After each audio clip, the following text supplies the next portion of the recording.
What is going on, guys? Crowder here, and if you guys are new to the channel and don't know who I am, I'm the head coach of the professional Call of Duty franchise for Atlanta FaZe. I used to be a professional player. I play a lot of Call of Duty. I'm a huge Call of Duty nerd, and we are going to teach you everything you need to know for day one of Black Ops 6. So starting off with the camo system and everything, you're going to go over to multiplayer, and you're going to go to weapons, and you're going to go to your loadouts. Now, previous years, in order to kind of start your camo grind to dark matter and all that stuff, you needed to level up your weapons to kind of unlock a challenge to even start going for. So what I mean is that you needed to spam double XP tokens in order to even really kind of do it, and it was really annoying and stupid, and no one really liked it. This year, that has changed. And how that has changed is if you go over to the camo section, what I was kind of just saying is if you wanted to kind of start this challenge, you'd have to get your gun to like a level 20 in order to start this challenge, and then 25, and then 30, and once it was max level, then you can start doing the next challenges.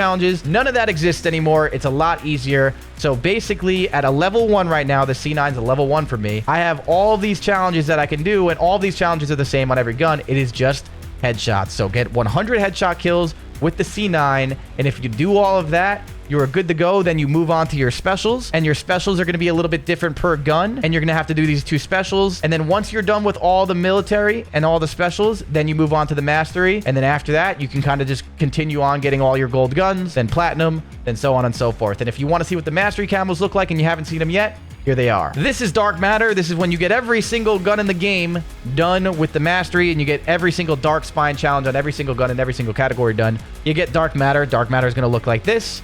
Dark Spine's going to look like that. I think the platinum or the diamond now, it's going to the old school diamond again. I think this looks awesome, especially if you love Treyarch games. This is so just perfect for Treyarch, and Treyarch, I love you. So there you go. That is what diamond looks like, and that is what gold looks like for the masteries. Now, if you want to look at the other ones as well, it's the same thing for zombies. You do not need to level up your weapon to start the zombies. You can kind of do all your critical hit kills here, and then go to your specials, and then go to your masteries, and so on and so forth as well. If you want the zombie mastery camo, I think this one's the best one in the game. This is so cool, and I will be getting Nebula after I'm done with Dark Matter. But this is also the Afterlife. It's so dope.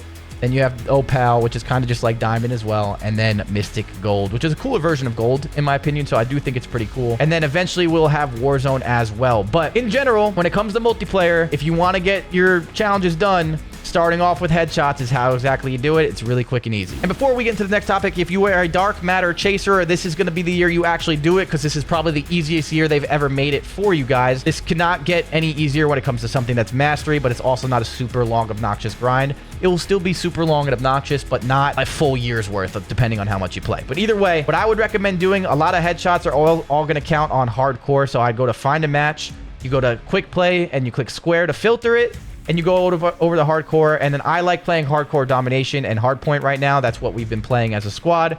Probably my best way, but you can kind of do any of these modes. It doesn't really matter. But domination and hardpoint, hardcore, gives the headshot multiplier a lot easier. Now, if you guys don't know this year, the headshot multiplier is a lot less in regular core, regular Call of Duty. So getting headshots in the regular is going to be a lot more annoying. But if you absolutely hate hardcore, you can't do it, you think it's corny, it's just not your play style, there is something you can do. So if you're over here on core, you can go to your weapons, and now this is going to be a little bit more annoying, but it's going to exist on a lot of the guns. What you want to do is look for attachments that give you headshot multiplier damage. And for example, on this Tonto, headshot multiplier is going to go up. Now, it's going to hurt your recoil. There are going to be some cons, but if you are just only going for headshots, this will actually give you a headshot multiplier, which can kind of help you if you're playing core as well, if that's really all you care about. I would say this is a slower version, but you can definitely do it and kind of figure out what works for you. But I would definitely recommend just playing hardcore and just using sights and kind of just, you know, playing your game when it comes to that. But that's the fastest way to start that master camo grind, and let's move on to the next topic. And since we're talking about day one, you guys might not know how the perks really work yet, and it is pretty cool. If you didn't play the beta, I'm going to explain it to you right now. So you have all these perks right now. You have perk 1, perk 2, perk 3, and when you get to a big enough level or a higher enough level, you will unlock perk greed, which will look like this. Sorry, you go to the wild card, and it's going to be perk greed, which is a wild card, which we'll get there in a second, but it's unlocked at level 54. I'm not even that yet. So that's going to give you a 4th perk, which is pretty cool too. You go to your perk 1. If you match the colors of the perks, you get a specialty perk. If you don't know what the specialty perk is, hold up. I have to move my camera for you guys. And now that my camera's moved, you can see that the specialty perk right here is the Enforcer, the Recon, or the Strategist. Now I'm using the Enforcer, and it's going to be killing enemies grants you a temporary buff to movement speed and health regen rate. That is going to help you out a lot, especially if you were playing core. So this is kind of the one that I've been rocking, but you can also read these here too. If you do the Recon, enemies can be seen through walls for a short time after respawn. So basically, as soon as you spawn in, you see some enemies through walls. Pretty cool. A HUD edge indicator flashes when an enemy is outside of your view and leaves no death skulls when killing enemies. So if you want something like that, or that fits your playstyle, you can go ahead right there. And all you would have to do is match these all blue, and then you would get that specialty. And then the last one is the Strategist, which is earn a score bonus for objectives and destroying enemy equipment, see equipment through walls, and deploy equipment and field upgrades faster. So whatever fits your playstyle, I would recommend doing that. You do not need to do a specialty perk to still use these perks. And what I mean by that is if I take off double time and I put on a blue one because I think Vigilance is a pretty cool perk here, you're going to see that I don't get that specialty perk anymore, but I still have 3 perks. So you could still mix and match your perks and figure it all out. A cool thing about this is if you actually do add the wild card, which would be the perk greed down here, if you actually add that one and your 3rd perk there is actually a red one, you'll get the red specialty, but you can still have a blue one too. So it's still a pretty cool way to mix and match on that. But either way, what I like to do is rock these perks, which is double time, which is going to give you a lot better of just movement and tactical sprint refresh. And I like to use the dexterity perk, which I do think this is kind of the best one, which is reduces weapon motion while jumping, sliding, and diving, takes less fall damage. This just makes the game feel how it's supposed to feel. And then of course I use assassin just because there's really nothing else to use in the red category right now. Eventually when I get perk greed, I'll be mixing and matching a little bit better with that. But for now, assassin knows what I'm doing just to get that specialty. So that's how I'm rocking my perks. Hopefully you guys kind of understood that and it gives you a little bit more of an understanding of what you're kind of going for. And yeah, use that to your advantage while you start the game. But now that we're done with the basics, let's get into the good stuff, the stuff that you guys all want to know, the most important quick settings that you need to change. And we're going to start with controller. We're going to show you the most important stuff that I think you need to change to start it. And then tomorrow, if you subscribe to this channel and you have the notifications on, we are going to be dropping an in-depth settings guide for PC, and then we're going to do console. I'm going to hop on my Xbox and PlayStation 5 and do the best settings there and test it out for myself and give you the best in-depth settings when it comes to max FPS and all that stuff too. I haven't tested it out yet. You guys know, who has watched me for a while, I want to give you the most reliable info, not just kind of throw a bunch of settings together and say these are the best, because I feel like that's not super authentic. So we're going to give you the most important ones in this video, and then we'll give you the most in-depth ones when I get off tonight. And yeah, you know, do all the testing and nerdy stuff. So here we go. Starting with this, my controller settings, what I would recommend right now is I play on 7.7 when it comes to aiming sensitivities, and I'm playing on tactical flip. So these are just my controller settings. We're going to scroll through these quickly. Dead zone inputs when it comes to aiming, which we will show you here in a second. It's very important. I'm not going to explain these in depth because it's just not going to be like, it's going to take too long for this kind of video.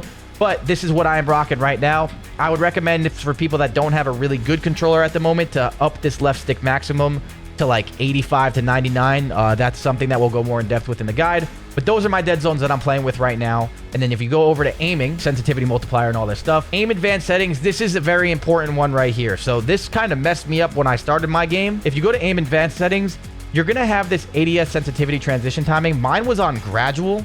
It was not on instant. It was on gradual.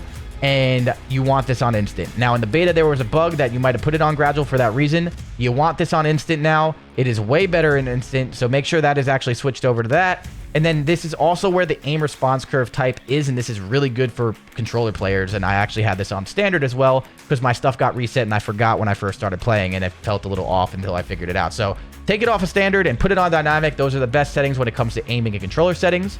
And then moving over to here to movement, sprint assist is really going to be important with omni movement, which we're about to get to in a second. And you want the tactical sprint assist on. Now you want that on there, but you might want it to be sprint assist backwards off. I'm not too sure yet. I still have to test it, and then I'm going to make a movement guide and give you my recommendations as always. But right now I'm rocking with on, and make sure this is at 0. This is all going to help you out a lot when it comes to just moving and feeling like the omni movement kind of feels fluid and not clunky. And then everything else should be pretty simple. Slide and dive behavior, I do recommend immediately putting it on hybrid. This game is going to be very important to be able to dive and slide without no delay. If you were playing on tap to slide, you were playing with a delay. If you were playing with tap to dive, you were playing with a delay. If you were playing with slide only, you have no dive and omni movement, you're trolling yourself. So make sure hybrid is on, and we'll talk about that more in a future video here. Now, automatic airborne mantle, I actually have off. That was not supposed to be on. And then everything else like that. And then combat, I'm making sure there's no super important ones that I'm missing. I do not think there is any super important ones here. And that is going to be it for your controller. So really quick for graphic settings, make sure your render resolution is actually at 100. For some reason, mine started at 75, and I played the first hour of my day on 75 and not 100, and I play on 1440p, so I was actually not playing at the right resolution, and the game looked a little blurry, and I was kind of wondering why. That is why, so that might reset, so I would recommend going to your render resolution and checking that out. Another very important thing for aiming and just in general is make sure your ADS field of view is unaffected. It's going to lower your visual recoil a lot, and of course, you can play anywhere from 100 FOV to 120. The higher the FOV, the less visual recoil, but the harder it is to see, so we'll talk about that in the aim guide and all that stuff, but for now, I'm at 110, kind of just testing things out in multiplayer here. But those two settings are very important. And if you go down the camera blur, make sure world motion blur is off, weapon motion blur is off, and first person camera movement, make sure that is at 50%. This is going to start at 100%, and it's going to make the game feel really insane and stupid when you are playing. Do not do it to yourself.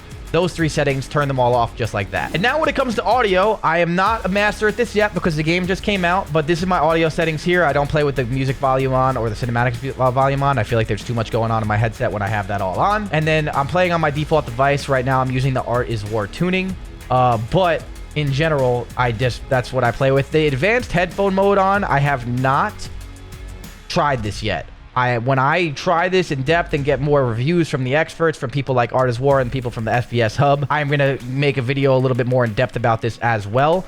But right now, I'm keeping this off, and I have no problems with my audio. If you guys want to try this, you can. I just don't trust this working day one of the game just because, you know, Call of Duty can be Call of Duty sometimes. But either way, been playing on Treyarch mix. I'm not too sure which is my favorite mix yet again. But when we do our settings video, we're going to go more in depth with a bunch of stuff. So stay tuned for all of that. And then everything else here, I do recommend turning the reduce tinnitus sound on as well, just to make it a little bit easier on yourself. And now another cool thing that's not important because I haven't touched it yet, but you can also mess with the frequency intensity on your channels of your audio, and I'm sure there's going to be some pretty crazy settings for this as well. So stay tuned there. I think there's going to be a lot of opportunity to make some cool stuff with the just all the settings you can do this year, and a few more settings to go through, and then we're going to go on the Omni movement and explain the basics to you. So really quick, you go over to your interface settings here, and there's not going to be too many crazy things you need to turn on in the first one. For telemetry, I just keep the first two on. That's really kind of all personal preference, so nothing too important right now in here. What I like to do is the readability. You go to readability and then color customization. This is important to make your game look a little bit better. And what I do is color palette, I make custom. I make my enemies always pink. I think they stand out a little bit more than the color red. And I think just getting used to that just makes it a lot easier, especially in Warzone with pings and all that stuff going on. So that's what I play when it comes to that. And then the color filter I have on 2. And then I have it on both, and then I have the intensity on 100 just to make the game look a little bit vibrant. I think my game looks beautiful right now, I'm not gonna lie. So definitely recommend trying that out just to make your game look a little bit better. And then the gameplay HUD, here we go. This is the most important stuff when it comes to this. There's a lot of stuff that I think you can change. Going through these presets, I'm not gonna lie, a lot of these presets are kind of crap. I recommend either playing on standard, maybe classic, or make sure you play on magnified, because that actually makes your minimap bigger, and the minimap's the most important thing in Call of Duty, and we'll get there in a different video or maybe later. You can try magnified too. I loved it in the beta. I haven't tried it yet myself, but that's what I would recommend when it comes to that. But right now I'm on standard. You can go to your visuals here as well. So you click into your HUD presets here. You go to your visuals. You want to make your minimap shape. You want it to be square, not round. So mine's on round right now. So you want to turn this to square. This is always going to be default on round. You want to make sure this is square, because that is going to be very important when it comes to making the minimap a little bit bigger and more visible, and again, more information for you to see on your minimap. I always have minimap rotation on. Do not turn on radar on. This is not giving you radar. This is going to take your whole minimap and just mess it up. It is a terrible setting. It shouldn't even be in the goddamn game. Make sure this is off. Make sure minimap rotation is on. And then, of course, the compass type I have as minimap right there. So that is what we're doing with this. Everything else is not going to change. And then colors, it's the same thing. We have the colors that you guys know what we're doing here. So that is what we're doing when we go to the presets. And then the HUD bounds, I like to bring my HUD bounds all the way in, because basically the minimap is going to be here now. Instead, if they were all the way out, it would be up here, and that's going to be more of a drag to see my minimap and process that information, and it's going to take a little bit of time. And in Call of Duty, it's such a fast-paced game, you want it closer. So I bring the HUDs all the way in with those presets, and then again, you want your minimap shape not round, you want it on square. Then you want it to be rotating. It's easier to read in my opinion.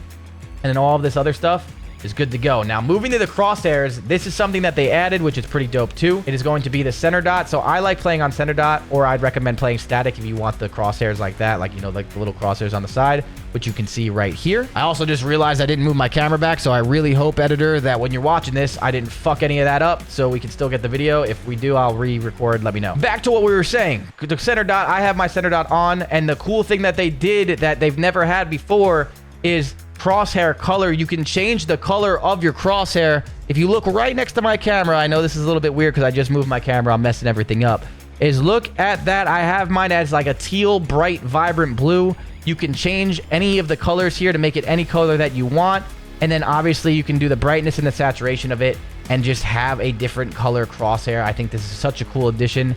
It is so basic of an addition, but it's so underrated. So I have the teal one on right now. I absolutely love it, and I just think it's really cool with the opacity and all that stuff too. I made my center dot larger instead of default or largest because I'm only playing with the dot on my screen, and I think this helps my centering. We'll get there in the aim guide in a couple of days. But yes, so that is a pretty cool setting as well that you want to probably check out for yourself and kind of figure out what you want to throw there. And then everything else is done. So those are the important settings. Now let's move on to Omni Movement. So basically what Omni Movement is now instead of just only being able to sprint forward, which is traditional Call of Duty, so you're doing your slide cancel, it would be slide and then your jump button, slide and then your jump button. You would just kind of do that. That's how we've been slide canceling for the last year in MW3. What Omni Movement is you can actually sprint to the direction to the right, sprint to the left, and you can actually sprint backwards. So you can slide while sprinting in any of those directions.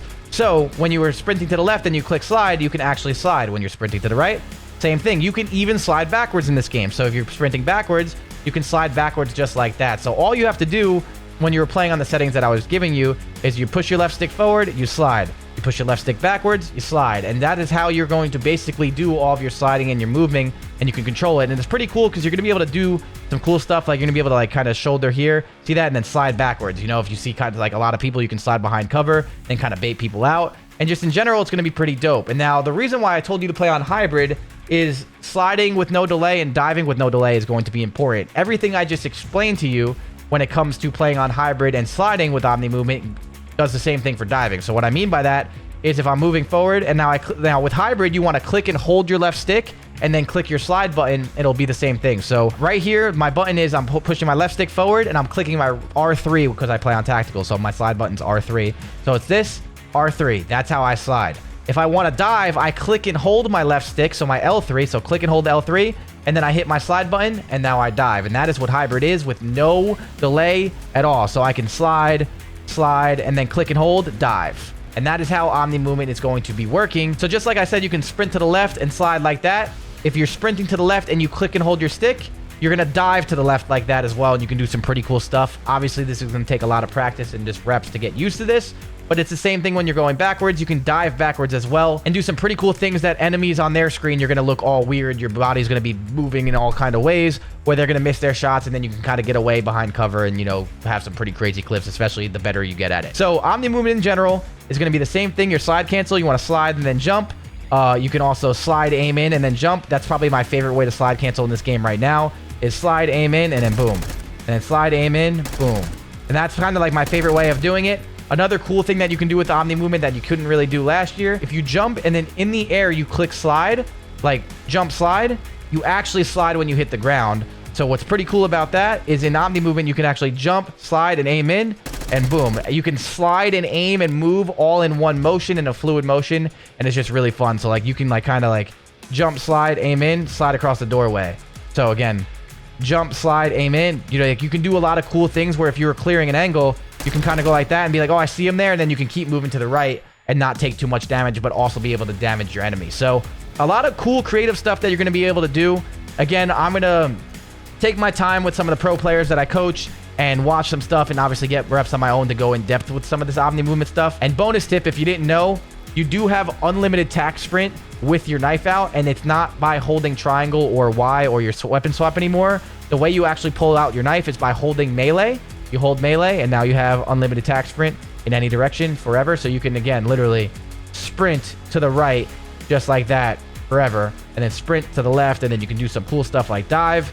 And then even the last thing I'll show you with this is if you dive off of cover, you can actually shoot while you're diving. So dive, shoot, and just do some pretty cool stuff like that as well. So that is Omni Movement basically in a nutshell right now. Again, in a few days here on this channel, we'll have an in-depth movement guide, aim guide, best settings, and every tip and trick that you guys need to help you guys get better throughout this entire year. And this channel is going to stay very active throughout the entire year as well. So I recommend, again, subscribing if you enjoy this content. But I'm going to give you a few more bonus tips, and then you guys go on your way and enjoy day one of Call of Duty Black Ops 6. So really quick bonus tip, if you are grinding and it is day one and you don't really know all of these maps, there's 13 maps right now on top of other maps and other game modes and stuff that you can play. If you want the maps to know that you should be voting for when it comes to getting headshots and a lot of action, a lot of these maps are pretty small and a lot of fast, high-action gameplay right now, which I do really like about Black Ops 6. But this map right here, Subsonic, it's a very tiny map. It's very high-action, very fast gameplay. You're going to get into a lot of engagements, kind of like what you're looking for like in your shipments and your nuke towns.